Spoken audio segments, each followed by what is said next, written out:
Hello, everyone, and welcome to episode 1. In this episode, I met with Betty Staley, and we talked all about her Waldorf involvement, including founding the Sacramento Waldorf High School and training new Waldorf teachers. This is a good one, so let's just jump right into the episode. I hope you enjoy.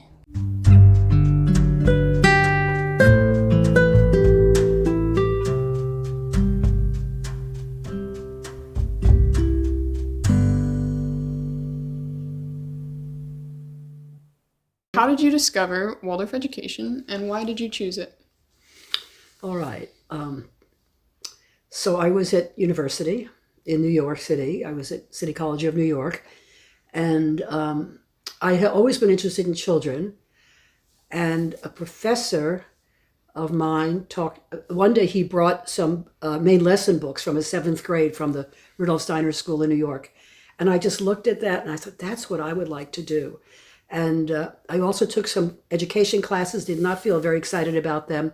And I did some substitute teaching in public school.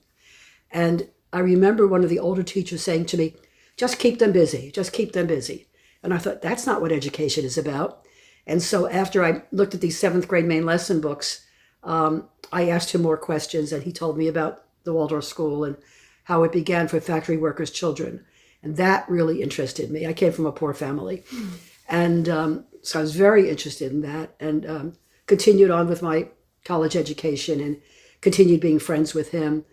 And then I had my boyfriend and I got married, and we tried to decide, okay, what's the next step? And he was enrolled in law school and didn't really want to go to law school, and I had still 10 credits to go to graduate. And so the same professor suggested, well, why don't you go for Waldorf training? And thought about that a lot. And I went through an interview, and the head of the training from England was visiting in New York. And he talked to me a little bit about Waldorf, and he said, well, why would you want to take the training? And I said, because it includes everything I'm interested in: mythology, art, history, literature, child development. It had all the things I'm interested in. So that was what pulled me toward it. And so that's when we both decided to go and take Waldorf training. So that was in 1959. That's so interesting. I've never heard anyone say that. Maybe it is because I've been raised in Waldorf, but I never heard just keep them busy. That really stood out to me as soon as you said that. It stood out to me too. And then I did substitute for 3 months before we left. And these were children who arrived the night before from Puerto Rico. And, I would have a stapler and I'd have to fix clothes and so on because everything was falling apart. But the important thing was that I didn't feel that they really understood children. These were teachers who've been teaching a long time, and these were hard children to teach. They spoke different language in the beginning, but it wasn't inspiring to me that this is what education was. I do not want any part of it. Mm-hmm. And so when I learned about Waldorf education, that's more of what I would think I would want to do. So I was torn between education and psychology, and history. So all through college, it was history, psychology. And that's been my lifelong interest since then. Mm. And then, obviously, you found Waldorf, you founded our high school. How did that idea come about? How did that come to be? So after we did our training, I was pregnant, and we moved to a Waldorf school in Pennsylvania so my husband could teach. And I was home with babies, and I was also writing plays for his class and doing tutoring. And then we moved to Sacramento to refound the school, because the school was going to close because it was having a hard time, and they didn't have enough teachers and so on. So we moved here. And so I was home with 2 little ones, and they had a need for a handwork teacher. And so I knew how to do that. And so I started off doing handwork for the grades. And then I substituted in the kindergarten for about 3 months. And then there was an opening in the 5th grade in February. And so I stepped in as a class teacher, which I loved. And I took that class from 5th, 6th, 7th, 8th. And then we moved the school to here. And then I took the 7th grade and through 8th grade. And they wanted to go on and have a high school. The earlier 8th grade I graduated also wanted a high school. But the teachers who said they would do it backed out 3 days before school started. And so that class had a ninth grade, but it was a very rough ninth grade with constant substitutes and so on. And I, meanwhile, was in the seventh grade. So when the class said they wanted to have a high school, and the parents wanted to have a high school, the board of directors said, but will you stay? And I gave them my word I would stay, and I stayed for 19 more years. So that's why I started the high school. I could have happily gone back to being class teacher. I'd never taught high school. But this group of students was so strong, and they said, we'll do it with you. And they really felt that I could not have done without them, they think. I learned a lot about teaching high school through them. I visited other Waldorf high schools. I visited non-Waldorf high schools during that first year and got a sense of what that was all about. And I learned with them, basically. And I had to hire teachers. And so I taught a lot of subjects. And every time we'd hire someone, I would step out of that subject. But basically, I kept English and history. So that's how it started. It was really the students, the class of 78. And I'm still very close with them. I saw a bunch of them in September. We're in touch all the time. And so they were my teachers in a way. And feel very proud of that. And so that's how it began. And it started here in the campus where you are, but there was almost nothing there. There were high school buildings. There was no theater. There was nothing. But they made do, and it was great. And they got a good education. And yeah, so that's how it started. And so it was not my idea. It was their idea. And I'm very grateful for it, because I really feel high school teaching is sort of where I land most successfully. Yeah. Because I love ideas and I love adolescence. So yeah. Well, you kind of just touched on it by saying that you love high school so much, but you've done a lot of teaching. What was your favorite subject or grade class to teach? I thought about this question. I don't have one. I mean, a lot depends on the class, because in the high school, as you know, you teach a subject over and over again, but it's completely different depending on the class. So that subject might have gone really well that year, and it was my favorite. Another year, that wasn't my favorite. And the class that I enjoyed teaching almost always was Russian literature in the 12th grade. You don't have that now. The curriculum changes as the needs are changing. But I loved teaching that. And over the summer, the students had to read the Brothers Karamazov, which is a monster book. And some of them listened to it. And then I gave them a quiz on the first day. And then we got into Russian history. And this was an important time, because it was a time of communism. And people didn't know anything really about Russian literature and Russian culture. And so it was really new. They had never had anything really about it in lower school or high school. So it was very exciting, and but very challenging. And I did it on different levels. So I had certain projects that they could choose, and then some of them we counted for honors, and others we didn't. So we had the whole class, which is a very mixed class, as you know. And then one year I got to teach that completely twice, because the class was so big, that we said, okay, those of you who want to do it for honors, it's extra work, sign up for it. Those who don't, will do the regular class, which is enough work anyway. And that was fascinating, because, so I did it twice, 4 weeks and 4 weeks. And so what I discovered was that because we separated the class and they had chosen which group to be in, the one class needed much more working through the chapters and so on, and discussion. The other class just read it all, and they just kept pushing me. And I mean, I worked really hard, and we loved it every minute. It was wonderful. So, and at the end, we evaluated it. The students evaluated it, and they felt, it would be wonderful 2 or 3 times a year to be able to choose to do it at that level. And the other thing I learned was that the students who chose not to do it at that level, they began to shine, because they didn't have the other ones in the class who always knew everything. And so, there was one particular day I'll never forget. It was we were in a very complicated chapter of the book, very difficult. And I thought, I'm wondering how this is going to go. This is with the regular class. And the jocks would always sit in the back of the room, because they're not going to get involved. And I asked a really difficult question. And looked and I saw that one of the boys sort of started to get his hand up, but then pulled it down. And so I called on him, and he gave the most fantastic answer. And I just remember I went, bingo, wow, you have really gotten that. And his friends all looked at him like, well, where did that come from? This is a boy who did not participate a lot. He didn't speak a lot, very quiet boy. And then once he did that, you could just see him feeling that he was bigger than he was. And from then on, he participated. And he actually went on to study philosophy, which was really interesting. So I always think about that as my favorite day teaching Russian literature. I also loved, I taught mythology in the 9th grade and ancient Greek history, Renaissance in 11th. And I love teaching symptomatology. I think you call it evolution of consciousness now. It's coming up with Andrew Sullivan. I taught Andrew. And that was a wonderful class to teach because you really, with seniors, and you're looking at the whole span of history.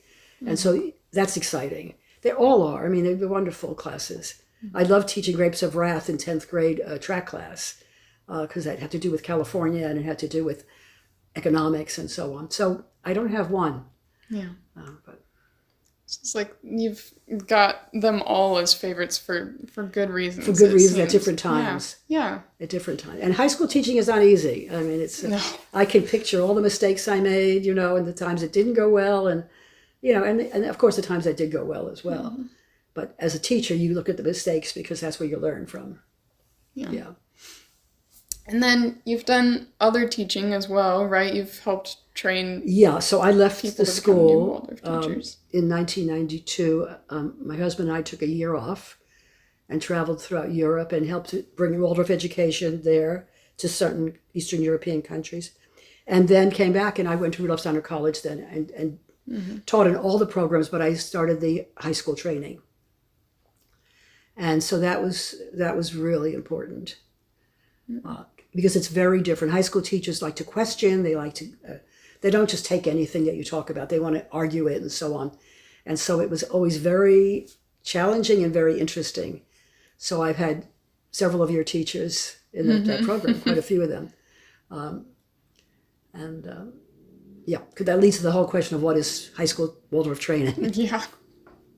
Well, another thing, I don't know if you teach about it. Maybe I feel like you probably do. But at least that you know a lot of the 4 temperaments.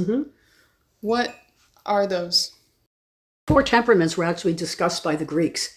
And then it kind of fell out of favor, and then it came back in the 19th century. And Rudolf Steiner was the first one I'm aware of who used them as a tool for teaching. And other people think temperaments are crazy, but I think a lot of things are crazy. The 4 temperaments are basically connected with the way we respond to life. So there's the choleric, the melancholic, the sanguine, and the phlegmatic. So, and these are particularly strong in our lives from around kindergarten through adolescence. And then they're there, but other parts of our personalities become stronger. So if you're a choleric, you always want to get things done. You're a leader. You're basically acting out of your will. And so it's a very active, sort of often the leaders in your class are cholerics. They kind of take things on. And they can be very challenging. The melancholics tend to worry more about things, feel that life is hard. Every temperament has something wonderful about it, and every temperament has a challenge.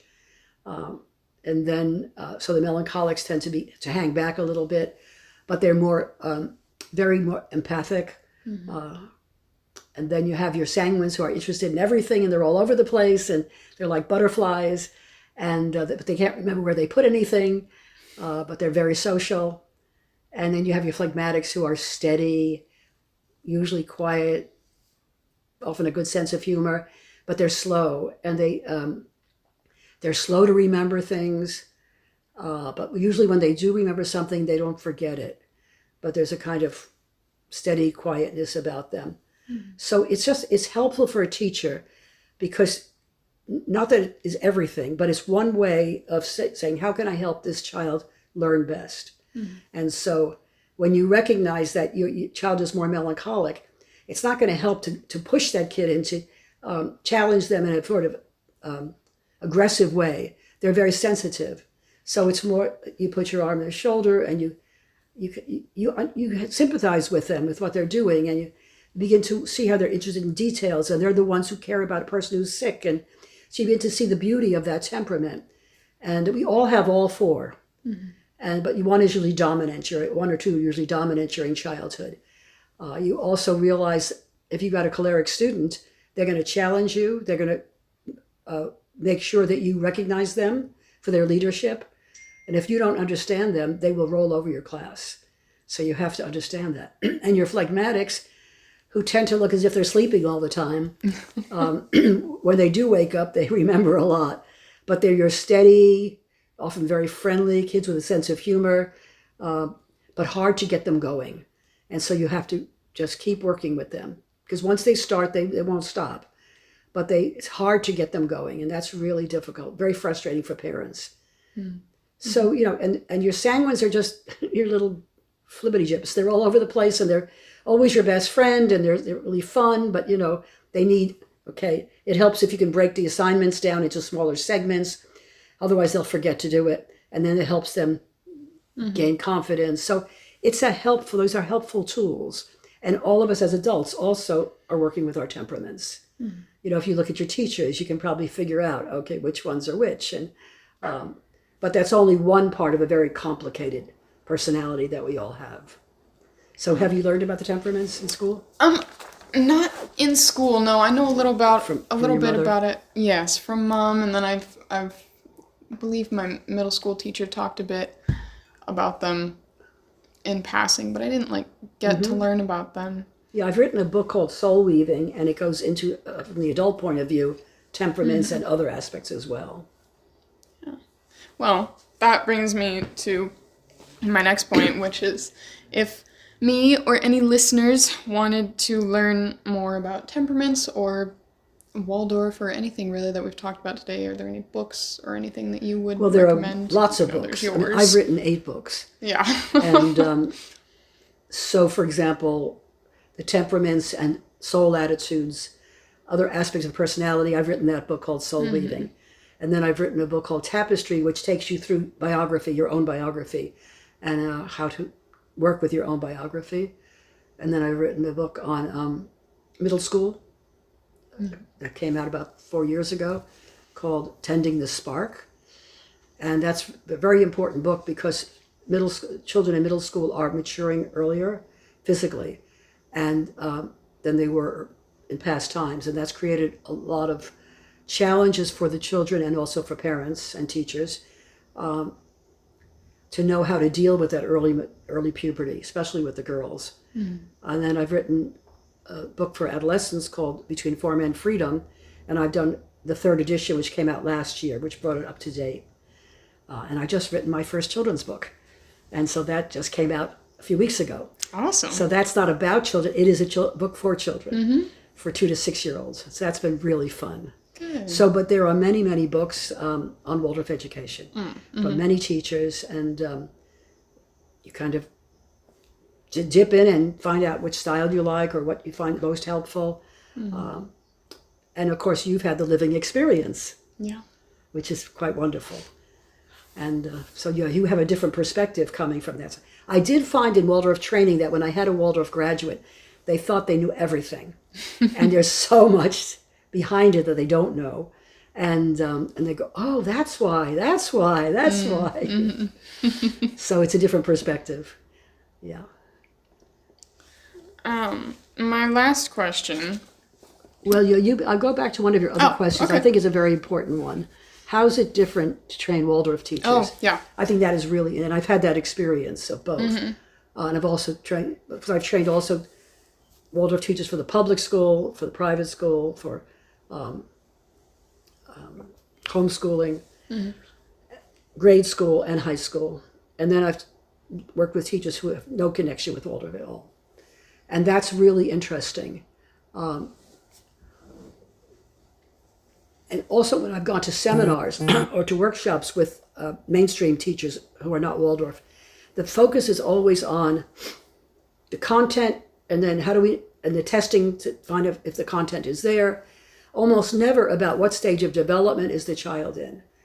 that is so different. So with Waldorf training, you're really working on child development from birth really until 21.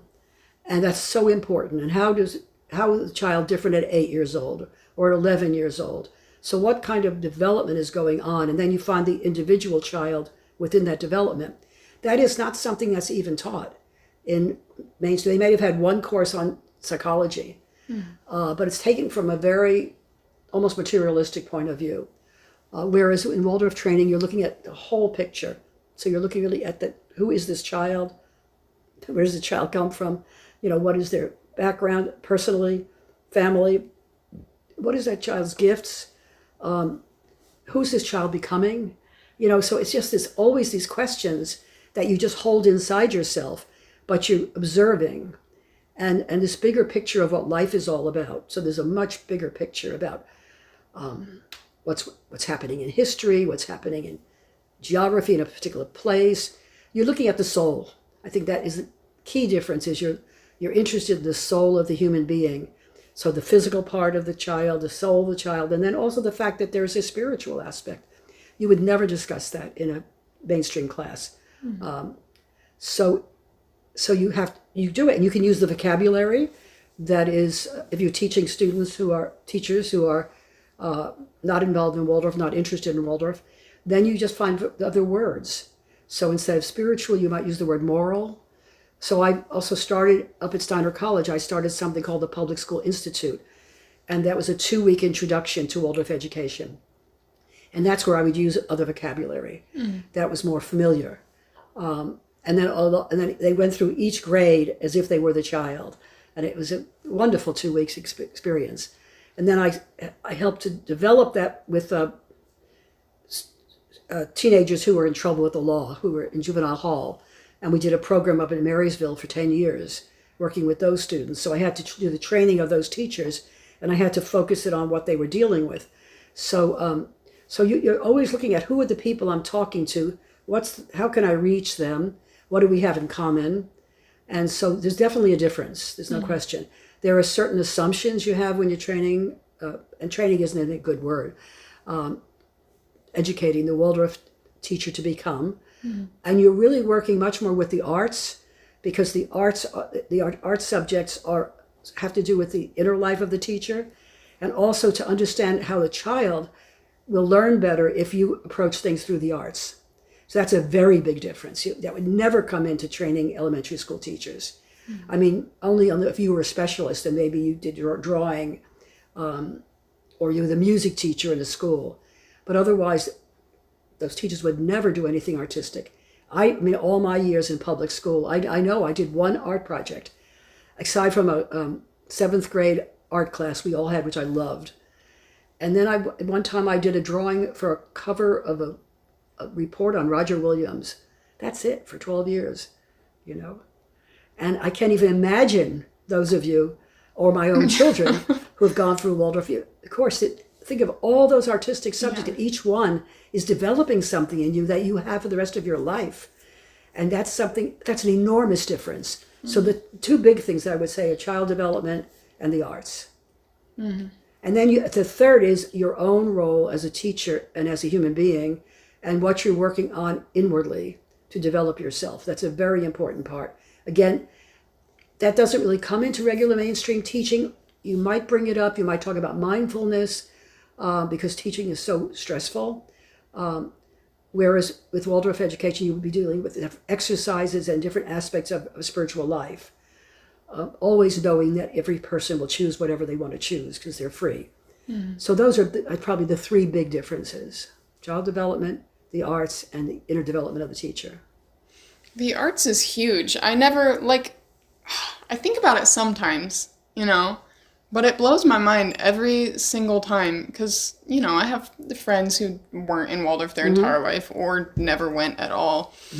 And it's just crazy to me because, I'll do a main lesson cover, like you're saying. And to me, that's a normal Thursday night or whatever, I'm finishing up my main lesson book and everyone's like, what is that? And I'm like, oh, that's everything I've learned in this class, all in this book. And then I have that for the rest of it. Like I have every main lesson book I've ever done in my life. And it's just so crazy to me that people Yeah. don't get that experience. Yeah, well, this is good. Oh, So feel free if there's anything that needs to be redone. You can always get back in touch with me. Oh, you've got one more Well, question. I do. The last one. I'm going to have fun editing. Yeah.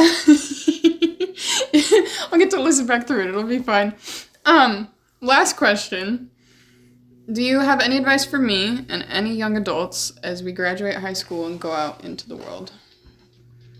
And this could also be, applicable to anybody listening, but whatever you have. Yeah, it's a really good question.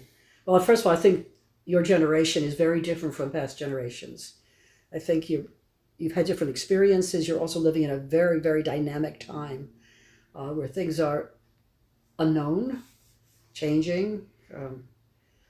The whole access that you have to technology is a tool, has wonderful things. It also has difficult things. So I think first and foremost, most important thing is have confidence in yourself. Number one, have confidence in yourself that you've got something in you that is important for the world.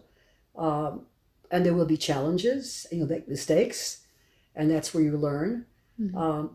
But to really feel it, you've been given an opportunity through your family, through your schooling, to develop certain aspects of yourself. And that's not that you should feel guilty about it, but it's just part of who you are. Mm-hmm. And that as you meet different people, to embrace the differences, really enjoy the differences. We were talking a lot about that right now. And have good friends. Mm-hmm. Your friends are so important as you go through life. And the older you get, the more important your friends become. And sometimes that's really your foundation. So cherish your friendships and of course your family and what they've given you. But you're finding your own way, As you leave school, many of you are leaving home. And it's not easy. But there's something in you that you're carrying out of your family and out of your schooling that is giving you strength. Mm-hmm. And don't be afraid to test it, But have that confidence that you're worthy and what you have to give is important, but also listen to what's coming to you. There's a reason for everybody who you're meeting and what they're asking of you. Yeah. Thank you. You're welcome.